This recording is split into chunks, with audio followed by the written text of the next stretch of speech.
Donc, bonjour tout le monde, bienvenue au Cercle de presse. Aujourd'hui, c'est un débat sur le Lac-Saint-Jean et non pas de Lac-Saint-Jean.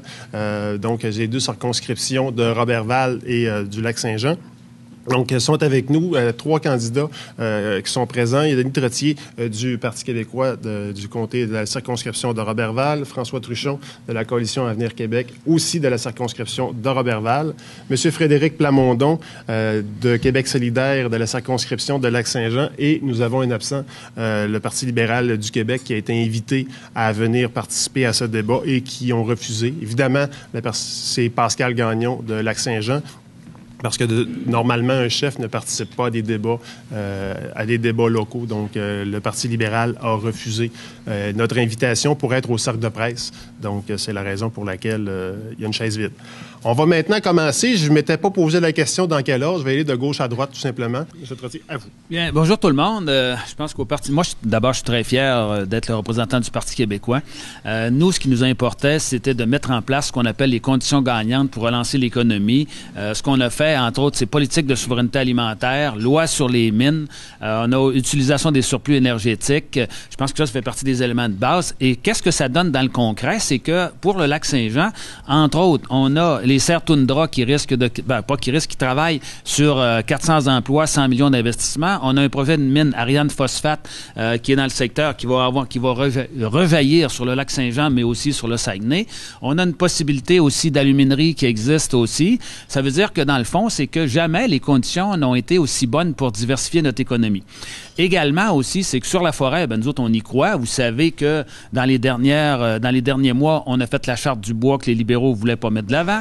On a fait un rendez-vous national de la forêt avec un plan d'action sur 3 ans de 670 millions. On a fait une entente avec Résolu pour les barrages qui a des répercussions un peu partout. On a sécurisé les régimes de retraite également pour les travailleurs de Résolu. On a amené le gaz naturel à Saint-Félicien. On a également aussi, sur les berges, qui est un dossier extrêmement important. Vous savez que ça fait 30 ans que ce dossier-là est dans le décor. Nous, ce qu'on propose, c'est un bureau d'audience publique sur les berges et on veut qu'il y ait une entente gagnant-gagnant qui existe entre les riverains et Rio Tinto-Alcan. Également, pour l'agriculture, on a fait la loi contre l'accaparement des terres par les étrangers. Il va y avoir un encadrement pour les achats québécois pour faire en sorte qu'on évite la spéculation. Également, aussi, pour les petits fromagers, on a dit que jamais on signerait l'entente qui existe de libre-échange si les petits fromagers n'avaient pas des mesures de compensation. Fait que je pense sincèrement qu'on connaît bien les besoins des gens. On travaille à transformation autant de l'aluminium que du bois, puis je pourrai répondre aux questions tout à l'heure là-dessus. Ça fait plaisir. Merci beaucoup, M. Trottier. Un exemple de chronométrage. M. Truchon, François Truchon de la CAQ, à vous la parole pour 2 minutes. Bonjour. François Truchon, Coalition Avenir Québec. Pour le Lac-Saint-Jean, en particulier, ce que la coalition a à promettre ou sur lequel elle veut travailler, c'est essentiellement le développement des enjeux autour des ressources naturelles, autour des ressources minières en particulier. Et du côté des ressources minières, il faut expliquer que c'est la coalition Avenir Québec qui a élaboré le projet de loi sur les mines. Si ça n'avait pas été de la collaboration de la coalition Avenir Québec, il n'y en aurait pas de renouvellement de la loi sur les mines. Et ça, c'est un exemple de collaboration que Mme Pauline Marois aurait pu utiliser pour continuer et nous montrer qu'elle était à l'écoute de l'ensemble des Québécois. Au lieu de nous remettre en élection en plein hiver, avec 85 millions de dollars de dépenses inutiles, peut-être pour se retrouver encore face à un gouvernement minoritaire, ça, c'est quelque chose qui est inquiétant parce que c'est un gouvernement qui est irresponsable, qui ne regarde pas combien ça coûte pour avancer. Elle veut avancer, elle nous met un mur en avant, puis on continue d'avancer dans le mur. Et moi, ça m'inquiète comme économiste. Alors, ça, c'est une première chose. Du côté des forêts, il faut le faire, mais il faut le faire d'une façon responsable. Évidemment, pour s'assurer qu'on ne perd pas des certifications écologiques et qui mettent en péril, là, éventuellement, le développement de nos emplois. OK? Alors, ça, c'est... Donc, il faut travailler sur une base responsable, toujours, et sur le plan fiscal aussi. La coalition est là pour promettre aux familles de remettre de l'argent dans nos portefeuilles à chacun pour éventuellement relancer la consommation. Alors, on parle de 1 000 $ de plus par famille sur 4 ans, et c'est pas banal. Voilà. Merci beaucoup. Donc, on va maintenant passer à M. Frédéric Plamondon, candidat pour Québec solidaire dans Lac-Saint-Jean. M. Plamondon, à vous la parole. Alors, bonjour tout le monde. Évidemment, j'ai pas la même carte de route que mes collègues. J'ai pas non plus le même genre de carte de route, évidemment, qu'un parti comme le Parti québécois qui est présent parmi nous depuis déjà 40 ans, ce qui fait que je peux pas dérouler ce genre de CV-là. Cependant, je peux vous dire au moins une chose, c'est que ma participation en politique puis avec Québec solidaire vient de 2 observations. La première observation, ça va peut-être vous paraître un peu surprenant, c'est que je suis en train de devenir cynique. À mon avis, le muscle politique, c'est quelque chose qui s'entraîne. Puis je me suis dit, avant de devenir complètement cynique et d'abandonner, je vais me mêler d'affaires publiques pour voir si j'étais pas capable d'entraîner ça. Puis ça fonctionne de plus en plus. J'étais candidat aussi en 2012, comme vous le savez. Puis plus le temps passe, plus ce muscle-là de l'implication dans la vie publique, de l'implication politique grandit. Dans ce sens-là, je souhaite personnellement être un modèle, mais pour être un modèle et un exemple, pour dire à mes concitoyens et concitoyennes qu'il faut s'impliquer en politique, et particulièrement aux jeunes qu'il faut s'impliquer en politique, j'ai choisi Québec solidaire. Pourquoi Québec solidaire? Ben, pour des raisons assez simples, en fait. C'est qu'une des choses qui faisait en sorte qu'on devient cynique ou qui fait en sorte que moi, je devenais cynique, parce que je ne veux évidemment pas parler pour tout le monde, mais je pense que c'est un sentiment qui est souvent partagé, c'est cette espèce de sensation-là de l'éternel retour du même, qui à un moment donné devenait un peu ennuyante. Or, Québec solidaire se présente comme un parti qui est, d'une part, critique, parce qu'on critique évidemment les conséquences de certaines politiques qui sont en œuvre depuis plusieurs années, puis en même temps qui est une force dynamique parce que de cette critique-là vient aussi la proposition d'un projet de société qui est cohérent. La cohérence puis l'intégrité dans un projet de société, ce que ça donne comme conséquence, souvent d'un point de vue de l'opinion publique, c'est des projets qui sont très audacieux parce qu'évidemment, on ne peut pas ménager le chèvre et le chou quand il est question de cohérence et d'intégrité. Il faut aller au bout de nos idées. C'est ce que Québec solidaire propose. C'est dans ce sens-là que je pense que c'est une force dynamique qu'il faut prendre le temps d'écouter. C'est un projet de société dont on veut discuter. Voilà. Merci. Merci beaucoup, M. Plamondon, et félicitations aux 3 candidats de ce matin qui ont respecté le temps avec justesse. Petite note avant d'aller aux questions, dont la première sera posée par M. Bertrand Tremblay. Et par la suite, Laurent Lévesque. Simplement pour dire à mes collègues journalistes et membres du Cercle de presse, je vais tenter, dans la mesure du possible, et tenter de m'appuyer là-dedans, de répartir les questions aux 3 candidats, parce qu'il y aura un débalancement. La personne qui répond en premier a 2 minutes, par la suite, les autres ont 1 minute. Donc, je vais tenter, dans la mesure du possible, de répartir le temps de réponse au fil de l'heure. Donc, première question, M. Bertrand Tremblay, et dire aussi à qui s'adresse votre question. Évitez les questions du genre « je m'adresse aux 3 ». Il faudra choisir. Ah oui, on va commencer par une, M. Tremblay. On va avoir le temps d'y revenir. Oui. Ma question. Voilà. Je vais l'adresser d'abord aux candidats de la CAQ et aux candidats de Québec solidaire. Je voudrais qu'ils me convainquent que vraiment leur parti n'est pas un parti uniquement montréalais. Quand on voit, par exemple, que le projet Saint-Laurent ça exclut complètement les régions et que Québec solidaire, c'est-à-dire tout leur programme est fait. Le seul élément qui a attiré mon attention dans leur programme, c'est qu'ils viendraient chercher l'argent dans les régions ressources, mais pour le reste, on n'a pas aucune précision. M. Truchon. Sur leur action dans les régions. Et par la suite, M. Plamondon, vous aurez 1 minute. D'accord. Merci de votre question. Bon, on est aujourd'hui à Chicoutimi, même si on parle du lac Saint-Jean. Le Saguenay, c'est un affluent important, majeur, sinon le principal peut-être du Saint-Laurent. OK. Alors, et donc, moi, j'ai eu l'occasion justement de faire du voilier sur le fjord et tout. Et c'est sur le plan des attraits touristiques, c'est formidable ce qu'on peut faire ici. OK. Alors, oui, le plan Saint-Laurent, ça remonte jusqu'ici au Saguenay. Et il y a un port de mer pratiquement profond, ici, très profond, pour accueillir différents types de navires.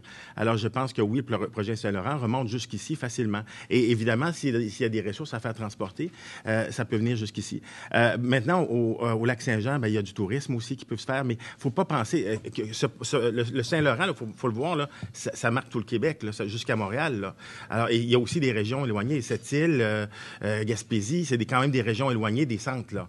Alors, je pense aussi que la Coalition Avenir Québec est à l'écoute de ces régions. Et je suis là aussi aujourd'hui, même si je vis à l'extérieur de la région, je suis là pour faire campagne ici parce que, justement, j'ai à cœur cette région-ci. Et puis sinon, il y a éventuellement, il faut pouvoir arrêter aussi la pensée mur à mur, là. Il y a quelque chose de porteur autour du Saint-Laurent. Ça exclut pas de développer autre chose ailleurs, justement. Alors, je pense que M. Legault était très clair là-dessus. Donc, certaines régions peuvent axer plus sur le tourisme, sur d'autres plus sur l'extraction de ressources. Des fois, on n'est pas obligé de faire de tout répartir nos efforts sur une base proportionnelle partout pour tout le monde. Ça, c'est peut-être pour les fonctionnaires, dans les tours à bureau, ça fonctionne, mais ici, sur le terrain, non, il faut s'adapter aux réalités régionales. Et la Coalition Avenir Québec est ici pour ça. Écouter aussi, puis parler avec les gens. Merci beaucoup, M. Truchon. M. Plamondon aura une minute, tout comme M. Trottier également. Donc, à vous la parole. M. Plamondon. J'ai une question d'éclaircissement. Est-ce que c'est le 2 minutes auquel je réponds ou c'est la minute pour répondre? On revient, OK, parfait. Je mets... C'est bon. Je ne sais pas exactement comment vous considérez l'occupation du territoire, mais dans le cas de Québec solidaire, en fait, on pense que c'est les acteurs régionaux qui devraient avoir leur mot à dire dans le développement régional. Fait que ce qu'on propose, puis ça va en même temps être un élément de réponse, j'imagine, ce qu'on propose, c'est une décentralisation un peu des pouvoirs. Par exemple, on ramènerait des budgets participatifs en région dans lequel les groupes qui devraient attribuer les crédits, en fait, seraient composés, entre autres, d'un préfet qui serait élu au suffrage universel de la région, donc représentant la région, et aussi, évidemment, des différents acteurs socio-économiques du milieu. Donc, évidemment, les groupes communautaires qui pourraient travailler, par exemple, dans le cas de projets importants, qui pourraient travailler avec certains investisseurs privés dans le but d'avoir des projets qui soient véritablement à l'image de la région dans ce sens-là. Autre chose aussi, Québec solidaire, puis on pourra justement en rediscuter si vous le voulez, a une politique d'occupation du territoire, une politique agricole qui est à l'image du modèle, je dirais, familial un peu du Lac-Saint-Jean. Merci beaucoup, M. Plamondon. On va maintenant passer à M. Trottier du Parti québécois. Je pense que ça démontre que, dans le fond, on ne connaît pas la réalité des régions, puis on ne veut pas la connaître. Là, c'est un peu ça. Puis, en plus, vous avez vu, là, les déclarations de M. Legault ont été extrêmement... je dirais, difficile pour la présidente de l'association touristique là, qui dit que c'est catastrophique ce qui a été lancé. C'est une vision très centralisatrice de notre société, puis on oublie que c'est les petits ruisseaux qui font les grands fleuves. S'il n'y avait pas les petits ruisseaux, qui sont les petites communautés, il n'y aurait pas de grands fleuves. Puis là, on essaie de nous faire croire qu'en misant sur le fleuve, ça va refouler dans les petits ruisseaux, là. Ça, je pense que c'est un petit peu... c'est tiré par les cheveux, là. Puis, je pense que, dans le fond, qu'il faut plutôt viser l'inverse, faire en sorte d'appuyer davantage les gens qui sont plus loin des marchés, le jardin zoologique de Saint-Félicien, Val-Jalbert. Puis aussi, il faut être conscient que la grande nature se situe pas toute le long du Saint-Laurent, là, c'est que là, c'est très urbanisé à certains endroits. Je pense qu'il faut être capable de se rendre compte que le Québec, la grande nature qui est vendue à l'international, elle est dans les régions comme nous autres. Merci beaucoup, M. Trottier. Prochaine question, Laura Lévesque du Quotidien. Par la suite, ce sera Jean Laflamme, mais j'invite mes collègues à faire part de questions. Mais peut-être revenir sur la forêt, M. Truchon, encore une fois, parler de développement responsable de la forêt. J'aimerais ça que vous nous dites, est-ce que l'exploitation est responsable en ce moment, selon vous, ou ce que fait le gouvernement? J'aimerais savoir votre... sur l'état actuel. Je pense que les pertes de certification, c'est pas un bon signe. Hein. Si éventuellement, on perd des ventes, ça peut mettre en péril l'exploitation. Alors, ça, c'est sûr que si on ne se soucie pas de cet élément-là, on est dans le champ. Alors, éventuellement, moi, je ne suis pas non plus expert non plus en sylviculture, puis tout ça, mais il faut, puis en biologie, parce qu'il y a l'aspect des aires protégées, mais c'est d'équilibrer un peu les deux éléments. Mais éventuellement, il faut aussi mettre les gens au travail. Et ça, c'est important. Puis là, c'est la répartition des coupes, puis c'est l'accès à ces territoires-là pour les travailleurs. Puis c'est toutes ces dimensions-là qui sont importantes à regarder. Alors, Est-ce que vous voulez que je vous porte un jugement? Je dirais que c'est sûr que la lutte de Greenpeace fait mal, hein? Et puis, nous, faut quand même être à l'écoute de ça. Puis si ça continue de faire mal, ça peut être c'est des emplois qui font être en jeu. Fait qu'il faut regarder le moyen puis le long terme aussi, pas juste le court terme. Même si on dit qu'on exploite beaucoup plus à très court terme, puis qu'on se soucie du long terme, on se tire dans le pied, hein? Alors, c'est à peu près ça ma réponse, là. Merci beaucoup, M. Truchon. J'ose croire que M. Trottier aimerait lui aussi parler de forêt. M. Plamondon également aussi. OK. Je vais commencer par M. Trottier. Disons tout d'abord que c'est sûr que la question de la certification est essentielle. Là, puis nous, on a mis en place un groupe de travail avec Résolu pour regagner la certification, parce que je pense que ça, c'est l'élément de base. D'autre part, c'est clair, il y a des groupes comme Greenpeace, puis je ne mets pas tous les groupes environnementaux dans le même panier. Il y en a qui reconnaissent que l'aspect humain est fondamental dans le développement durable, ce que Greenpeace semble oublier, mais ce n'est pas le cas de tout le monde. Mais je pense qu'il faut reconnaître qu'il y a des bons coups. Ça s'est amélioré. Est-ce qu'il y a encore du travail à faire? Oui, mais sincèrement, je pense qu'il faut reconnaître qu'il y a eu beaucoup d'ouvrages de fait. Puis, quand on parle, mettons, d'espèces menacées, il y en a une espèce qui est menacée, c'est le travailleur forestier. Je le dis depuis plusieurs années, il faut être conscient que si on ne s'occupe pas du travailleur forestier, là, on a quelque chose de fondamental qu'on a oublié. Le développement durable, c'est l'environnement, mais c'est aussi les humains qui sont là. Si on oublie ça, on n'est pas vraiment dans le développement durable. Puis je me demande si on ne devrait pas certifier certains groupes environnementaux, puis on pourrait s'apercevoir que je ne suis pas certain qu'ils font du développement durable. Je pense qu'ils ont oublié un palier extrêmement important, un pilier extrêmement important. Merci, M. Trottier. M. Plamondon? Comme vous le savez, Québec solidaire propose un plan, je dirais, environnemental, le plan vert, qui est plutôt d'envergure. Dans le cas des travailleurs forestiers, il faut évidemment s'en occuper. Là-dessus, je pense qu'on va être d'accord, c'est certain. En même temps, le Grand Forestier, ce matin, à radio, disait qu'il y avait un boom, que ça grandissait, que ça allait de mieux en mieux, etc. Ce qui fait que dans ce contexte-là, je pense que c'est aussi fondamental de s'occuper, entre autres, d'une bonne gestion du territoire pour s'assurer que les milieux humides soient protégés comme il se doit. Puis évidemment, encore une fois, pour le souligner une autre fois, Québec solidaire, là-dessus, envisage aussi une forme de décentralisation dans laquelle l'aménagement du territoire appartiendrait aux communautés elles-mêmes. Il faut aussi reconnaître évidemment, l'impact, puis je veux dire la pertinence aussi de consulter les milieux, par exemple, dans le cas des Premières Nations, etc., dans ce dossier-là. Une autre chose aussi que Québec solidaire met de l'avant, puisqu'on veut reconnaître la souveraineté des nations, des Premières Nations. Voilà. Merci beaucoup, M. Plamondon. Prochaine question, ce sera M. Jean Laflamme. D'abord, je vous dirais que nous, on veut qu'Investissement Québec serve les régions, ce qui n'était pas le cas sous le régime libéral. Vous vous rappelez que le président d'Investissement Québec, M. Daou, qui est candidat libéral, qui fait partie de l'équipe supposément économique du Parti libéral, dans ce temps-là, qu'est-ce qui se passait? C'est que les FIER, qui étaient les fonds d'investissement régionaux de la région, servaient aux entreprises de Montréal. Et M. Daou, qui était le président d'Investissement Québec, lui, il trouvait ça normal que ça serve à ça. Sincèrement, là, j'espère qu'on ne reviendra pas à ça. Sur la question de la cimenterie, ce qu'on sait, c'est qu'à l'heure actuelle, les cimenteries du Québec ne sont pas capables d'exporter sur le marché américain parce qu'il y a des questions de coûts extrêmement importants. Avec le ciment, c'est très lourd. Il y a des coûts de transport extrêmement importants. Et ce qu'on dit, c'était qu'ils ne sont pas capables de l'avoir, ce marché-là. S'ils étaient capables de l'avoir, ils l'auraient déjà. Et là, nous autres, ce qu'on fait, c'est que d'abord, on soutient l'économie régionale de la Gaspésie qui est en difficulté. Là, on parle de plus que 20 % de chômage. Il faut faire quelque chose. Et ce qu'on nous dit, c'est que l'exportation qui va se faire n'enlèvera pas de marché aux cimenteries qui existent déjà. Parce que, de toute façon, ils n'étaient pas capables de l'avoir, ils ne sont pas dans les prix. Là, nous autres, on a une cimenterie qui est sur le bord du Golfe, qui a des coûts réduits du fait qu'on embarque ça dans le bateau, on transporte ça, il y a beaucoup moins de manipulation. Et ce qu'on croit, c'est que ça va aider grandement, d'une part, la Gaspésie, également l'ensemble du Québec. Puis il y a des investisseurs privés extrêmement importants. C'est Bombardier qui est là-dedans, là.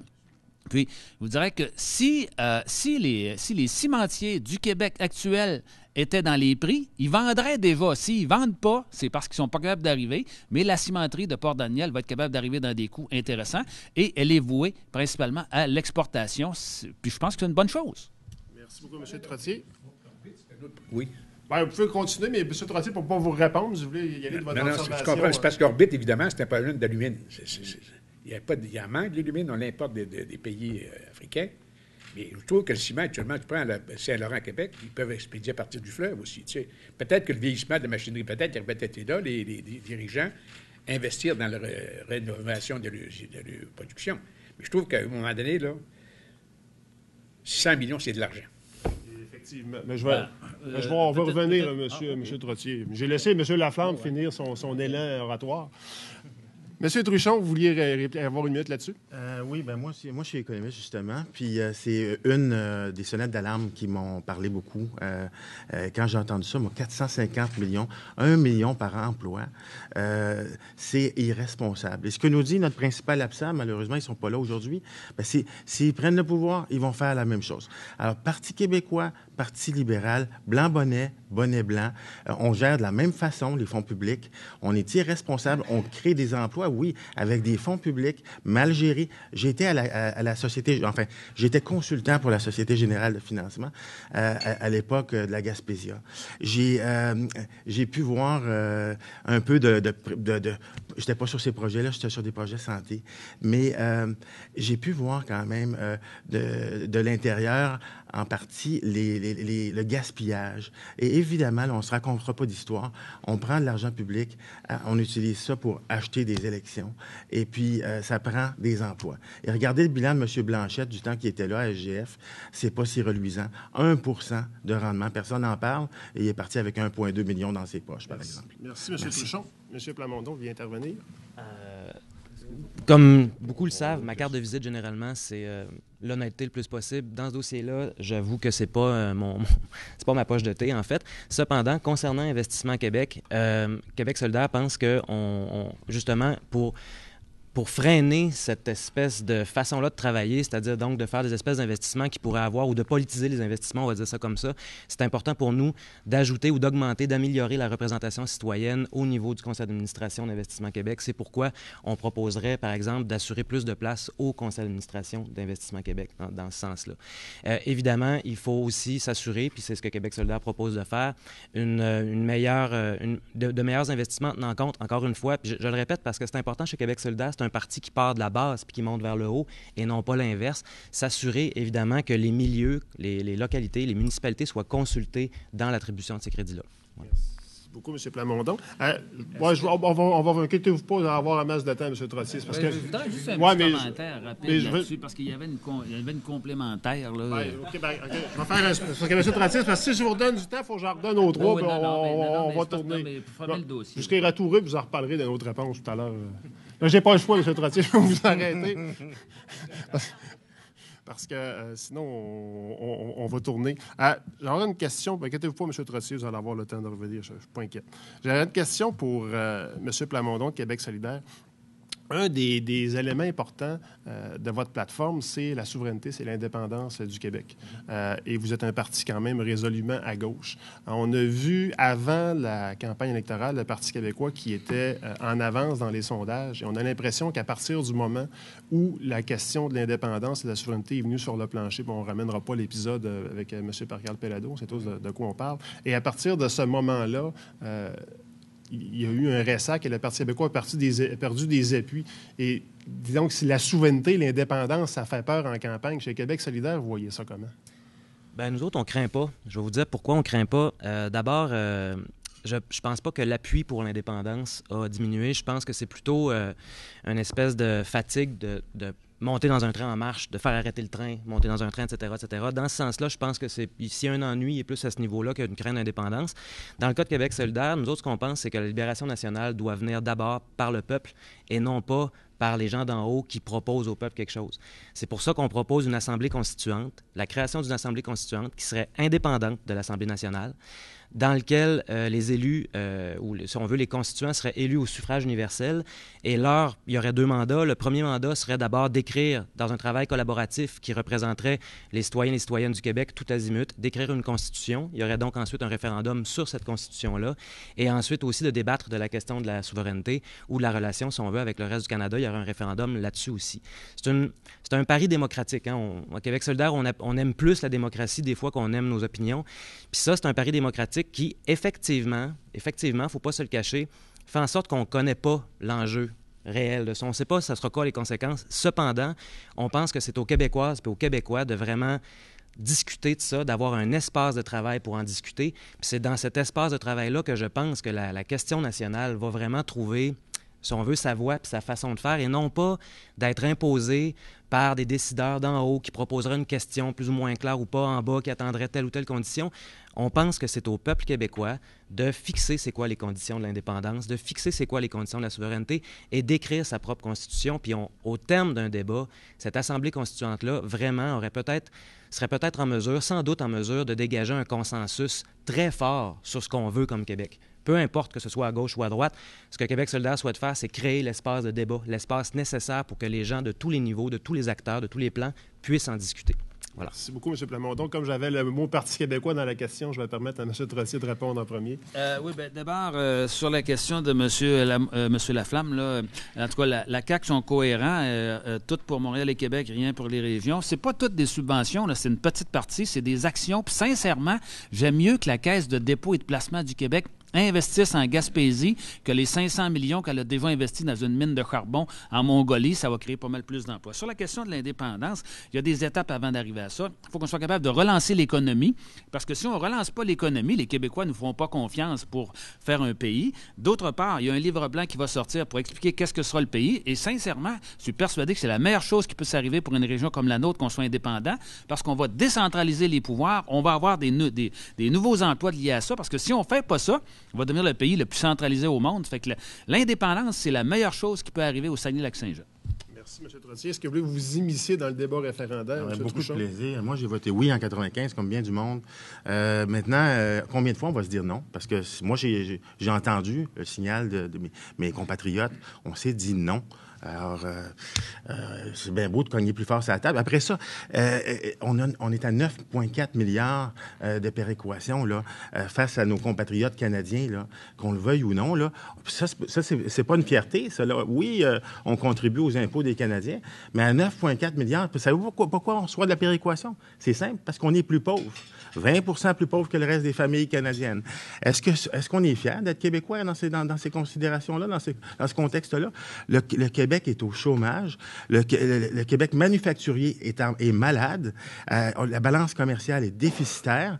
C'est ça le bilan des libéraux. Et les péquistes, ils n'ont pas fait grand-chose depuis qu'ils sont arrivés au pouvoir de ce côté-là pour renverser la balance. Alors moi, je suis inquiet. OK, alors de quoi parlons-nous? Les Québécois n'en veulent pas de référendum. Il n'y en aura pas avec la coalition Avenir Québec. Merci beaucoup, M. Truchon. Prochaine question, ce sera Laura Lévesque du Quotidien, qui sera suivie du deuxième tour de M. Bertrand Tremblay. Madame Lévesque du Quotidien, à vous la parole. Moi, je vais être rebelle. Ma question s'adresse aux trois. Qui répond en premier. Mais c'est impossible. Parce qu'en fait, je veux juste un commentaire sur l'absence des libéraux à la table. Peut-être chacun pourrait me donner... On va aller de gauche à droite. On va donner 2 minutes à M. Trottier là-dessus. Ben, D'abord, quand on a un slogan qui se dit « ensemble », puis qu'on n'est même pas capable de se présenter dans un débat, ça fait dur. Tu sais, là, sincèrement, entre nous autres, là, puis c'est pas le seul débat. Là. Il y a eu d'autres débats dans lesquels il était absent. Celui sur la culture, il était absent. C'est sûr que la culture au Parti libéral, c'est pas très important. L'identité non plus, la langue non plus. Puis aussi, c'est quand... il faut être conscient que, nous autres, le Parti québécois, là, on s'est présenté avec une plateforme régionale. On a un plan, une stratégie d'ensemble pour la région. Eux autres, là, je les ai pas vus. En tout cas, je ne sais pas si vous avez vu, en tout cas, leur plateforme régionale. Je ne l'ai pas vue.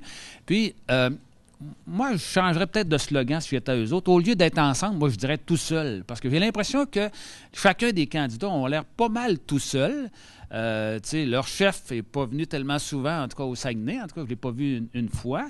Je comprends que Visage est occupé ailleurs. Mais puis aussi, c'est que quand on veut représenter des citoyens, la première chose qu'il faut qu'on fasse, c'est d'aller à leur rencontre. Comment voulez-vous que ces gens-là soient porteurs du message des gens de la région s'ils ne viennent pas à la rencontre des gens? Comment voulez-vous que les gens leur fassent confiance? C'est la base de tout, ça, là. Si on n'a pas, si on pense que c'est pas important de débattre, si on pense que c'est pas important d'aller à la rencontre, je pense pas qu'on mérite d'avoir des votes. Tu sais, c'est bien terre à terre, là, tu sais, regarde. Moi, je ne peux être pas d'accord avec mes collègues ici, mais au moins, en tout cas, comme on dit, ils ont le cœur de venir débattre, d'exposer leur affaire. Puis là, ils disent aux gens, bien, choisissez. Nous autres, on s'offre, là, puis on va respecter la démocratie, mais quand la chaise vide, là, si la chaise vide, c'est la stratégie de développement du Parti libéral pour le Saguenay-Lac-Saint-Jean, bien, j'ai l'impression que c'est ça qu'ils vont avoir à l'Assemblée nationale. La chaise vide, ils n'en auront pas de députés à l'Assemblée nationale. Merci, M. Trottier. Vous voulez intervenir, M. Truchon et Plamondon? M. Truchon? Ben oui, je veux bien parler des absents. C'est dommage qu'ils n'aient pas droit de réplique. Monsieur Couillard, en fait, moi, je me présente dans Roberval, hein, et Monsieur Couillard, là, est-ce qu'on va être fier de l'avoir comme premier ministre? Monsieur Couillard, il a travaillé en Arabie Saoudite, pas comme chez Médecins sans frontières, là, OK? Et on est plutôt chez Mercenaires sans frontières, OK? Il est conseiller du ministère de la Santé d'un régime qu'on peut condamner. Amnesty International le fait, Amnesty International le fait année après année, condamner ce régime-là pour toutes ses exactions envers les droits humains, en particulier les droits de la femme. Alors maintenant, pour ce qui est des débats régionaux, on voit qu'est-ce qu'il pense. Oui, je pense qu'il est très montréalocentrique, même s'il aime la pêche à la mouche, là. On ne se le cachera pas, on le sait qu'il aime ça. Mais ici, il n'y a pas juste des mouches, il y a des humains. Puis moi, je suis là pour leur parler. Merci beaucoup. M. Plamondon? Bien, déjà, beaucoup de choses ont été dites. Moi, il est absent, ce qui fait que je ne veux pas en dire beaucoup de choses puisqu'il ne pourra pas répondre. Sauf que ce que je trouve un peu, par exemple, déplorable, c'est que, puis là, corrigez-moi évidemment si je me trompe, c'est que j'ai entendu que la consigne, c'était souvent si le représentant de la CAQ, par exemple, ne se présente pas, le Parti libéral ne se présente pas avec. J'ai entendu ça, là, je ne sais pas, c'est peut-être juste un oui-dire. Là. Si c'est le cas, s'il y a une commande à l'interne, comme quoi il y a des conditions pour se présenter dans un débat, je trouve ça très malheureux que les candidats et les candidates ne s'opposent pas à cette mesure-là, puisqu'évidemment, ben, comme M. Trottier l'a dit, puis comme vous l'avez dit aussi, il s'agit de présenter aux Québécoises et aux Québécois le projet qu'on a pour eux, comment on va les représenter à l'Assemblée nationale.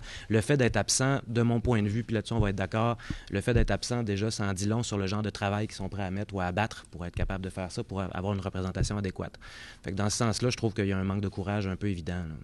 Merci beaucoup, M. Plamondon. Prochaine question, ce sera Bertrand Tremblay qui sera suivi par Valérie Fortin. Je m'adresserai encore aux deux candidats, caquistes et Québec solidaire. Ça va être Québec solidaire cette fois-là. C'est raidé, ça va être Québec solidaire. Si par le hasard qui s'est produit, par exemple, la dernière élection fédérale, ou des NPD qui étaient juste là, ils étaient même en vacances lorsqu'ils ont été élus, si vous étiez, à un moment donné, élu député par une vague incroyable, là, qu'est-ce que vous feriez le lendemain des élections? Quel programme vous appliqueriez dans votre comté et dans la région? C'est une grosse question parce que, et évidemment, c'est quelque chose qu'on... Non, régional. Oui, j'ai bien compris. C'est une grosse question parce qu'évidemment, c'est une idée qui vient tout le temps. Qu'est-ce qui se passe si je gagne? Puis là, ensuite, je regarde les sondages, puis là, je me dis, bon, OK, c'est correct, c'est une question que tu peux peut-être remettre à plus tard un peu.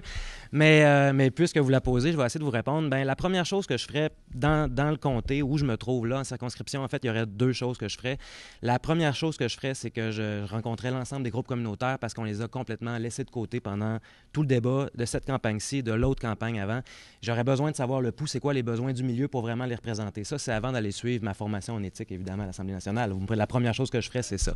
La deuxième chose que je ferais, c'est que je m'organiserais pour qu'on ouvre l'entente secrète entre RTA et, évidemment, Hydro-Québec dans le but de corriger le point qui concerne le lock-out en particulier, qui est un enjeu régional vraiment important, évidemment fondamental même pour l'économie régionale, mais aussi pour l'économie provinciale, puisque ça pourrait représenter une dépense de plusieurs centaines de millions de dollars. Mais je voudrais...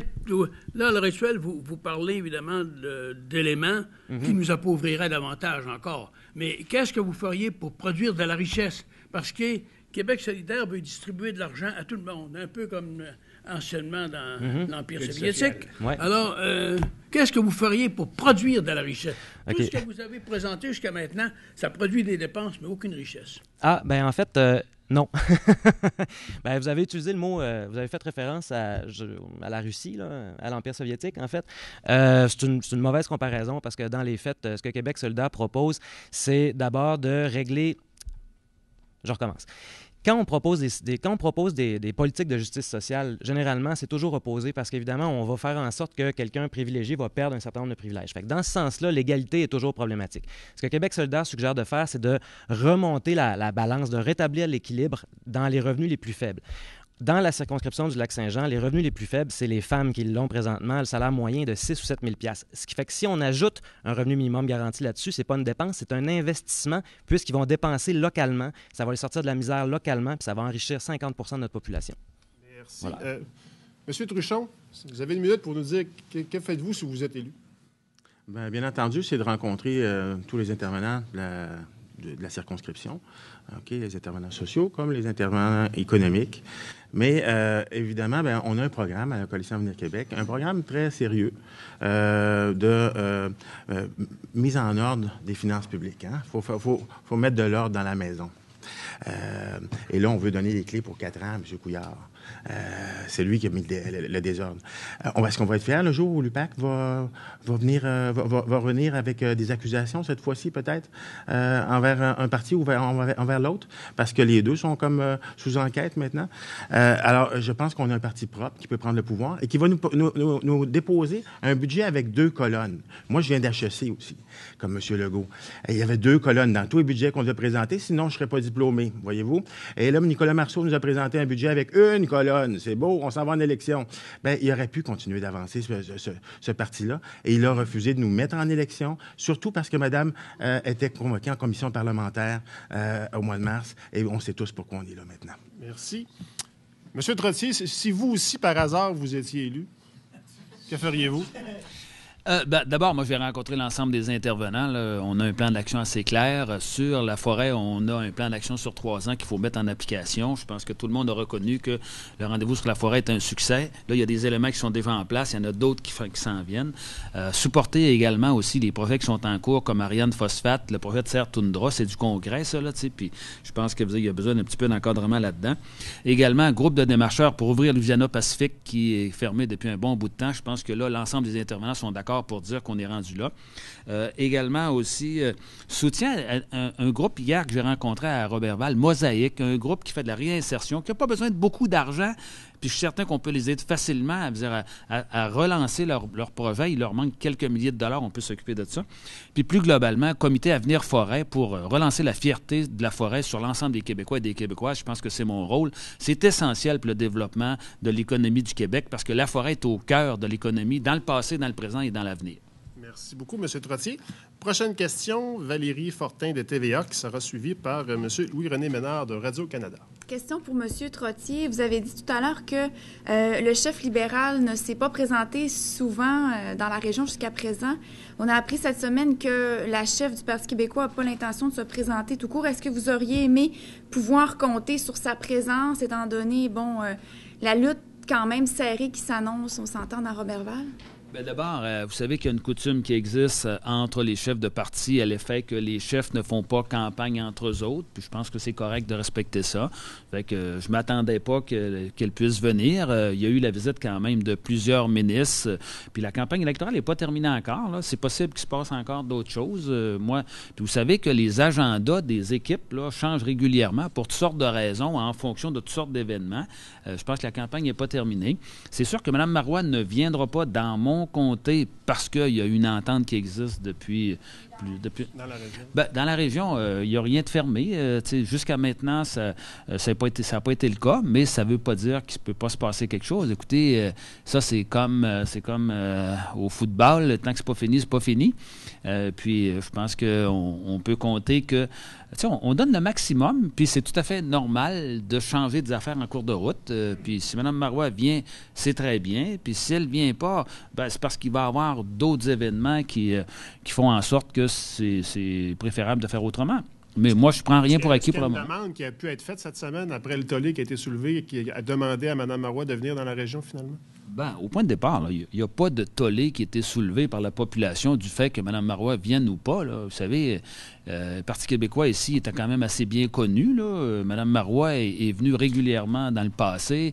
Elle vient, même quand elle n'est pas en campagne électorale, elle va revenir comme première ministre.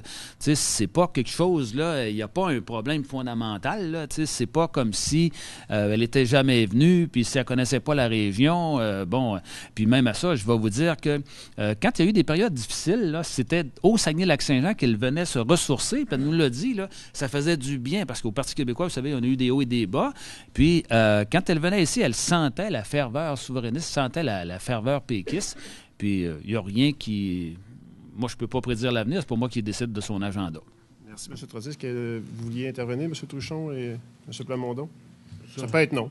M. Plamondon. Vous voyez cette situation qu'ils ne viennent pas dans la région? En fait, je vais prendre juste une seconde pour compléter un peu tantôt ce que j'ai dit. Si vous trouvez que essayer de protéger des acquis, ou en tout cas des acquis syndicaux ici, qui pourraient économiser au Québec 900 millions, c'est pas un enjeu économique, puis c'est pas du développement, ça devient difficile de répondre à cette question-là. Puis pour répondre ensuite à ça, puis je vais faire le lien, c'est que l'idée, c'est que je pense que dans le moment, la grande région de Saguenay-Lac-Saint-Jean est fortement péquiste, puis que dans ce sens-là, c'est un petit peu moins d'intérêt pour la chef de se présenter, évidemment, puisque le comté est comme acquis, si on veut, ou les comtés sont déjà acquis. Fait que pourquoi venir ici comme ça, alors qu'elle peut aller faire des gains de l'autre côté? Je pense que là-dessus, il y a surtout un enjeu de calcul dans ce sens-là. Puis je pense en même temps qu'il faut être prudent avec ça, c'est-à-dire que c'est probablement un choix qu'elle a fait de ne pas venir ici, qui est un calcul de conséquences, en fait, beaucoup plus qu'un espèce de besoin politique d'y aller. Puis je pense que régionalement, il faut être conscient de ça quand on pense voter pour le Parti québécois, par exemple. Merci, M. Plamondon. Avant, M. Truchon, rappelez la prochaine question va à Louis-René Ménard de Radio-Canada. M. Truchon, vous, votre chef, il faisait mauvais? Oui, c'est ça. La semaine passée, on avait tout un programme. Moi, j'étais dans la région aussi, puis malheureusement, il a annulé. Et c'est du travail, là, préparer tout ça, puis mobiliser tout ce monde-là pour que vienne le chef parler à la population du Saguenay-Lac-Saint-Jean.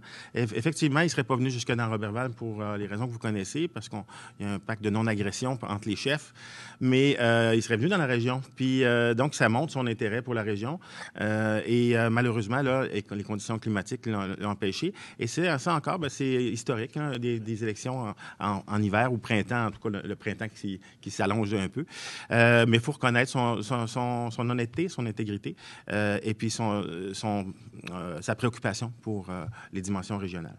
Alors, nous, je pense que dans le cas de Mme Marois, effectivement, elle prend la région pour acquise et c'est une erreur. Je pense que les gens ne sont pas dupes.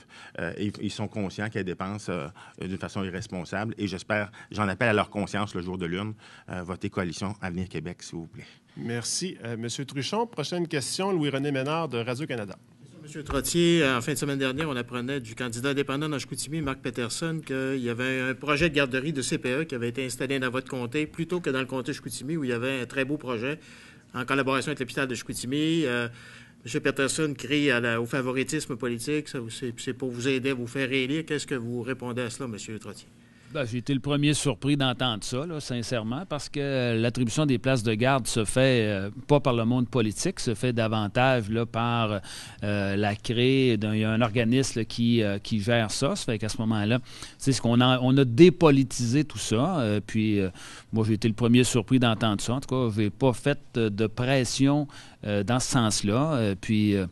Moi, je vais vous dire, des fois, j'entends des affaires là, qui me surprennent. Il y en a qui vont chercher ça loin.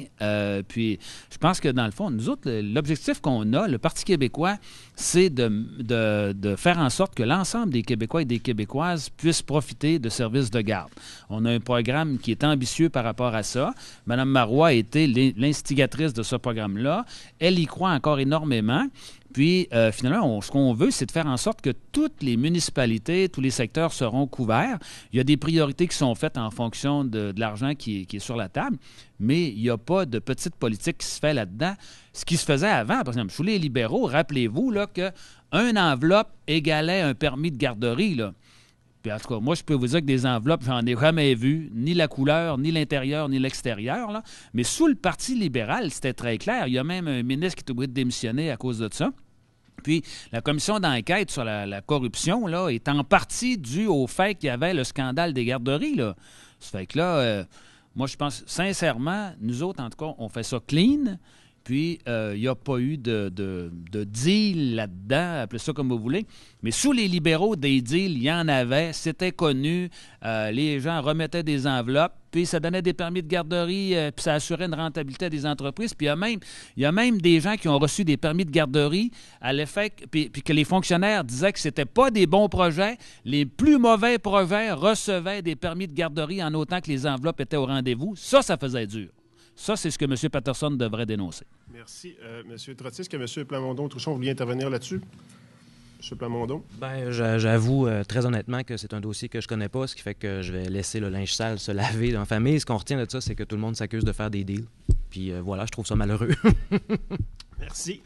M. Truchon? Oui, on est face à deux vieux partis, le Parti québécois, le Parti libéral, qui s'accusent mutuellement de corruption, qui se lancent de la boue. On déplore, « Ah, non, vous en lancez plus que moi. J'en reçois, mais je n'en lance pas, M. Couillard, avec son éloquence. » On est dans la boue, OK? Et les Québécois regardent le spectacle, mais ils ont une autre option. OK? Et nous, à la Coalition Avenir Québec, on propose autre chose que de se lancer de la boue. Parce que là, les deux autres partis ont effectivement un certain bilan en matière de corruption, puis d'enveloppe brune, puis de financement douteux.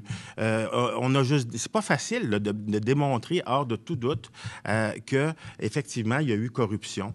C'est pour ça que ces enquêtes-là prennent du temps. Mais là, on va mettre un de ces partis-là au pouvoir, comme si on n'avait pas eu de commission Charbonneau. Est-ce qu'on a eu une lobotomie ici au Québec? Là? Il y a quelque chose qui se passe que je comprends pas. Pincez-moi, on va être la risée du monde entier. Merci, M. Truchon.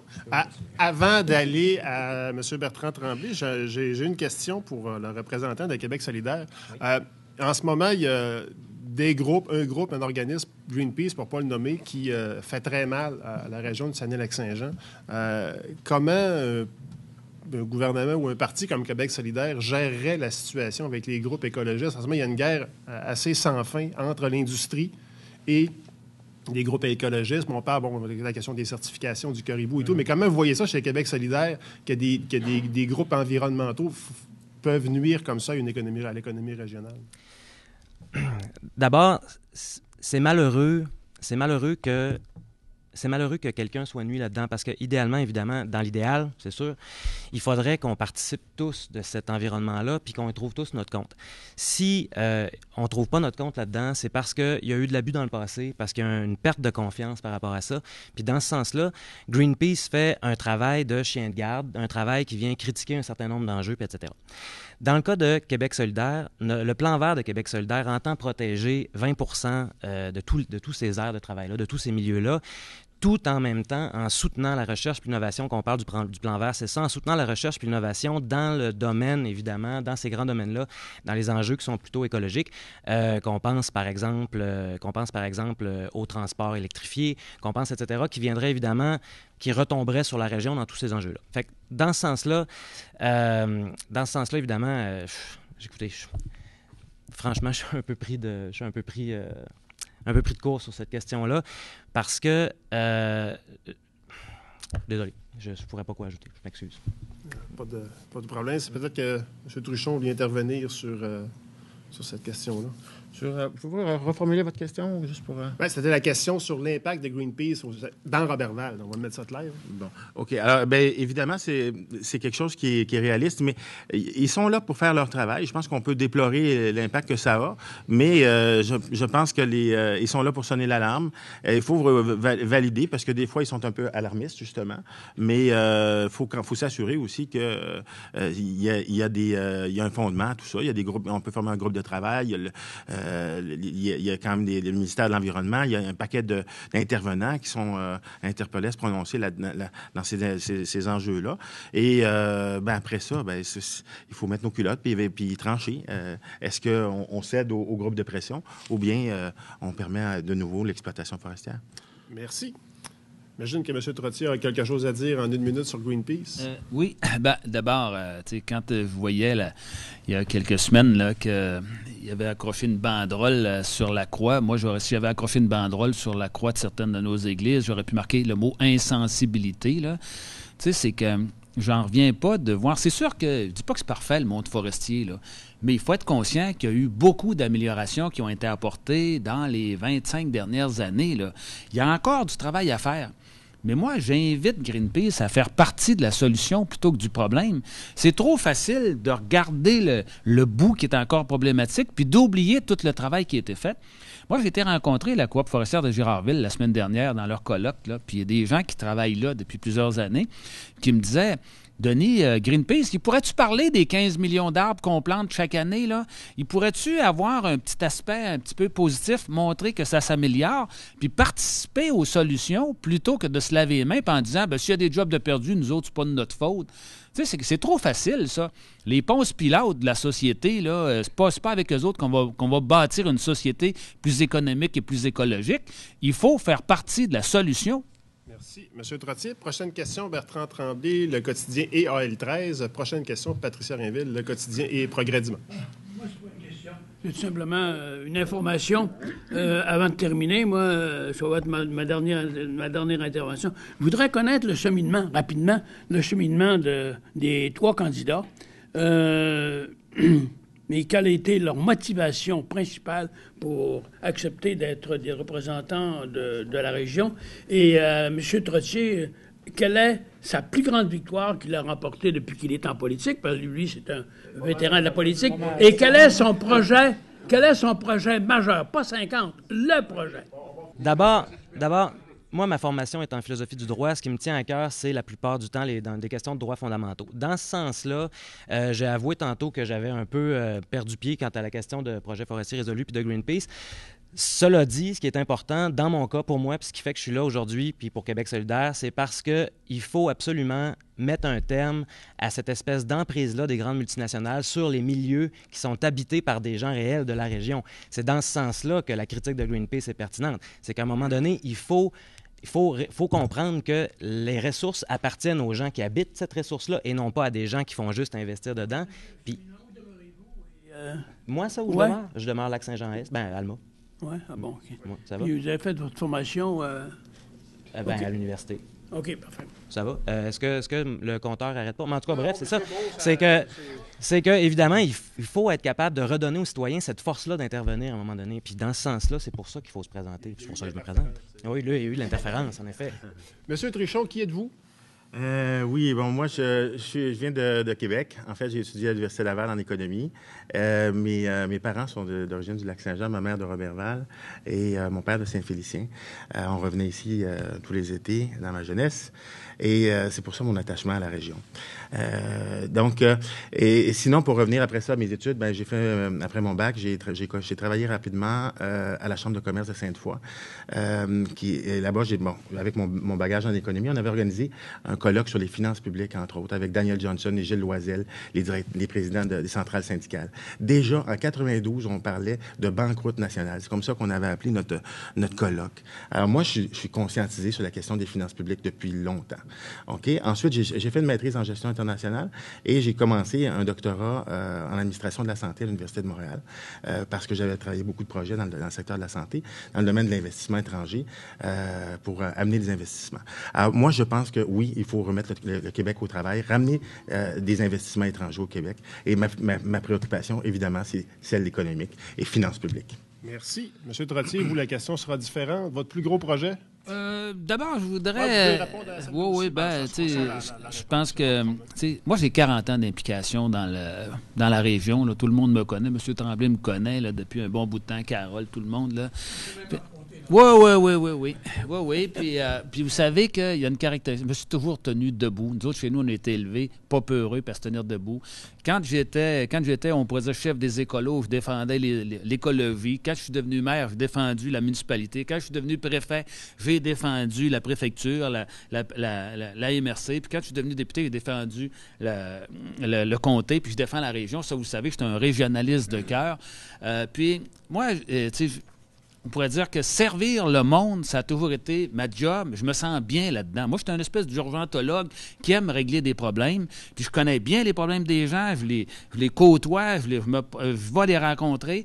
Puis mon plus grand succès, c'est le Rendez-vous national de la forêt. Écoutez, c'est le plus grand événement forestier jamais tenu au Québec. Tout le monde a dit, à partir des écologistes au boss de Résolu, M. Garneau, qui disait « C'est la première grande nouvelle du Québec et mon choix le plus cher pour l'avenir, c'est de faire de la forêt la planche de salut écologique et économique pour le Québec. » Je pense que ça, c'est l'élément central, puis on peut le faire. Ce sera une planche de bois, d'ailleurs. Prochaine question, Patricia Rainville, Le Quotidien. J'ai fait une entrevue avec le ministre Drainville dernièrement concernant la charte.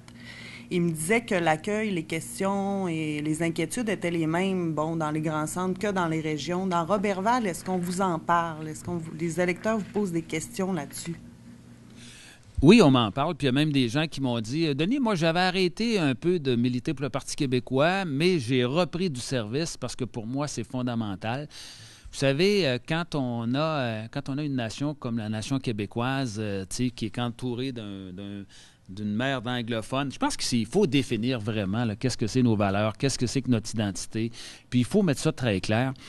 C'est pas vrai que mettre ça en dessous du tapis, ça règle les problèmes. Moi, j'ai jamais vu ça.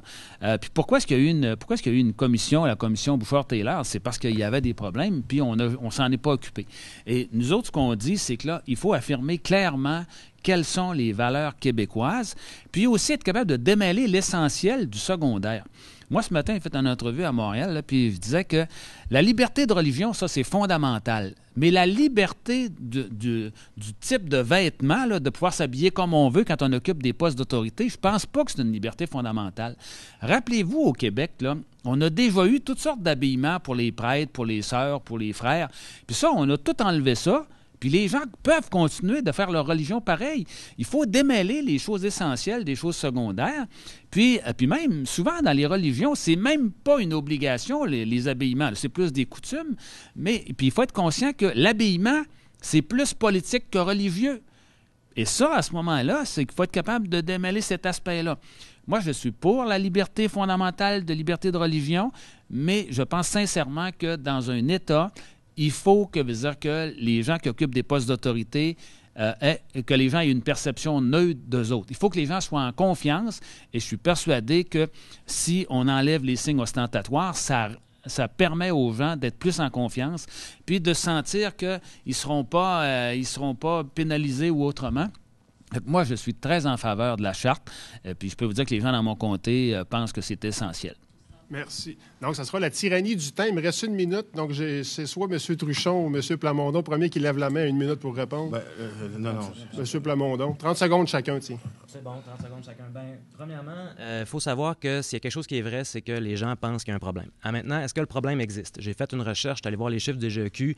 Des gens qui sont de confession musulmane au Lac-Saint-Jean, il y en a 15 en 2011. On s'entend qu'avant de remplir les piscines, ça va être vraiment long. Deuxièmement, la plupart des gens s'entendent, il y a un consensus sur le besoin d'avoir une charte de laïcité. Je n'ai pas entendu aucun parti dire que c'était pas essentiel, qu'on clarifie certains nombres de points. Parfait avec ça, il n'y a aucun problème. Le problème, c'est 2 articles, l'article 5, l'article 10, que tout le monde connaît, celui du port du signe ostentatoire dans la fonction publique. C'est dans la fonction publique. M. Truchon. Oui, M. Trottier, justement, il se trompait parce qu'il parlait des gens en autorité, alors que leur projet, c'est pas juste les gens en autorité. Hein? Ça faisait consensus. Et ils auraient pu l'adopter, cette charte-là, avant de partir en élection. Ils ont préféré diviser le Québec sur cette question-là plutôt que de faire avancer le Québec avec une charte qui était consensuelle, qui allait chercher l'appui de M. Parizeau, de l'appui de Bouchard-Taylor. Et c'est ça, le Québec dans lequel on est. On est dans une élection inutile, mais s'il vous plaît, entendons le message et votons Coalition Avenir Québec.